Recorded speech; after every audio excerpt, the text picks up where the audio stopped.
সেয়া যোৰা নমৰিলে সি শেষত তাইক মাৰি পেলালে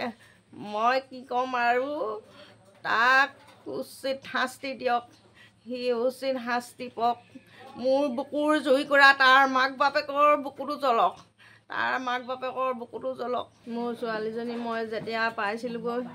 তাই তেতিয়া দেখি মই শিয়ৰি উঠিছিলোঁ তাইক মাৰি সি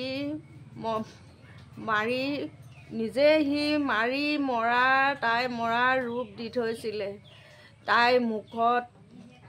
গোটেই আঘাতৰ চিন গাল কোলা পৰি আছিলে আঙুলি চাপ পৰি আছিলে আৰু মুখে তেজ ওলাই বৈ আছিলে দাঁত এটা সৰা ডিঙিটো গোটেই কোলা গোটেই গাত মৰাৰ দাগ সি ইমানেই ছোৱালীজনী অত্যাচাৰ কৰিলে ইমানেই নিষ্ঠুৰভাৱে মাৰি পেলালে কিন্তু সি বাচিবৰ কাৰণে ছোৱালীজনীক সি নিজে মৰা বুলি ক'বলৈ গৈছে কেতিয়াও সেইটো নহয় মোৰ ছোৱালীজনীয়ে কেতিয়াও তেনেকুৱা ৰাস্তা নলয় তাই বহুত সাহসী ছোৱালী তাই বহুত মোৰ বিশ্বাসী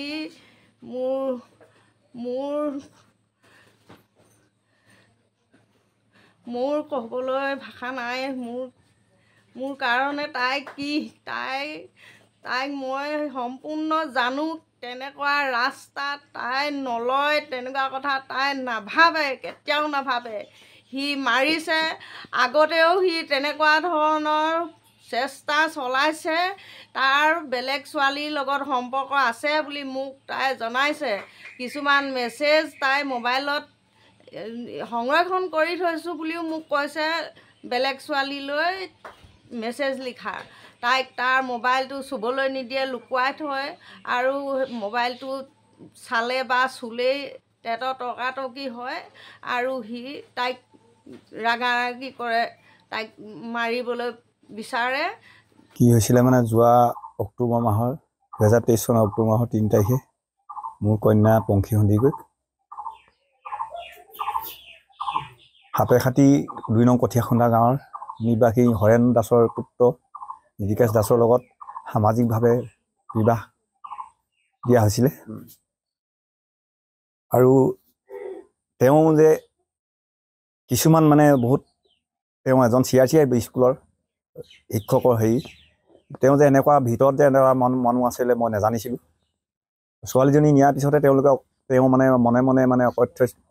নিৰ্যাতন চলাই বুলি মই গম পাইছিলোঁ